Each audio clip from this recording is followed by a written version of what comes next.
Did you know that in Africa, there is a country where every village, every road, every mountain lies above 1,000 meters in altitude and is entirely surrounded by a single neighboring country, a territory suspended in the highlands, almost isolated from the rest of the world? Welcome to Lesotho, a truly unique kingdom.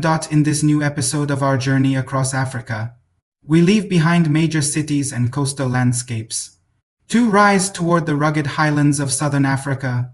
Lesotho is often overlooked in major international discussions, and yet, this country embodies a rare combination of extreme geography, a singular political history, and remarkable social resilience. A discrete territory, certainly, but one whose characteristics reveal a great deal about the diversity and complexity of the African continent.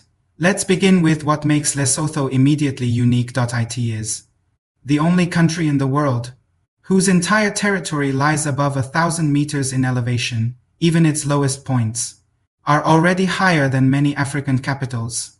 This gives it the poetic nickname, the Kingdom in the Sky. Its landscapes are dominated by the Drakensberg Mountains, where high plateaus, deep valleys, and steep passes alternate. In winter, it is not uncommon to see snow covering certain regions, a relatively rare phenomenon on the African continent. This altitude profoundly shapes daily life.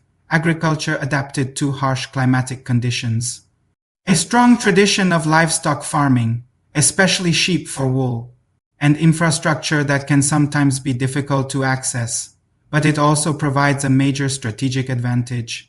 Lesotho is a true water reservoir for the region.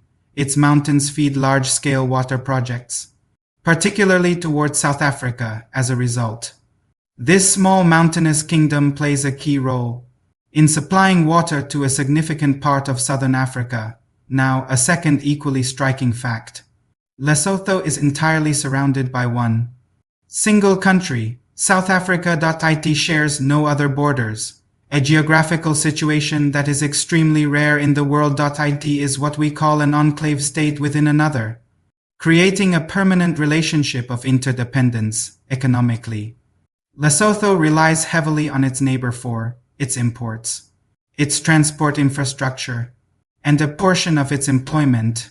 Many Basotho regularly cross the border to work, particularly in mining and industrial sectors.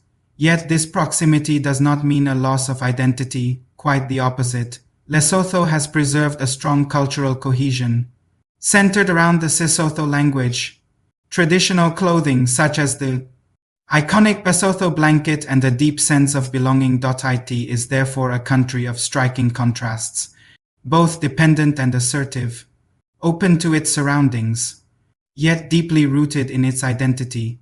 Finally, Lesotho presents a notable political feature. It is a constitutional monarchy, where the king embodies national unity, while executive power is exercised by democratic institutions. The current monarch, Letsie III, holds a largely symbolic role, yet retains strong cultural and historical legitimacy.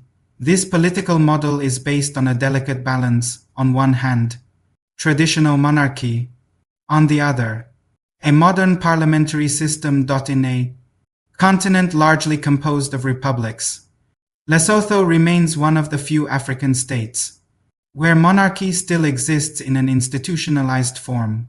This system reflects the country's ability to combine historical heritage with contemporary adaptation. In the end, Lesotho reveals itself as far more than just an enclave territory. It is a country that rises both literally and figuratively through its remarkable altitude, through its resilience in the face of geographic constraints, and through its ability to preserve a strong identity in a challenging environment.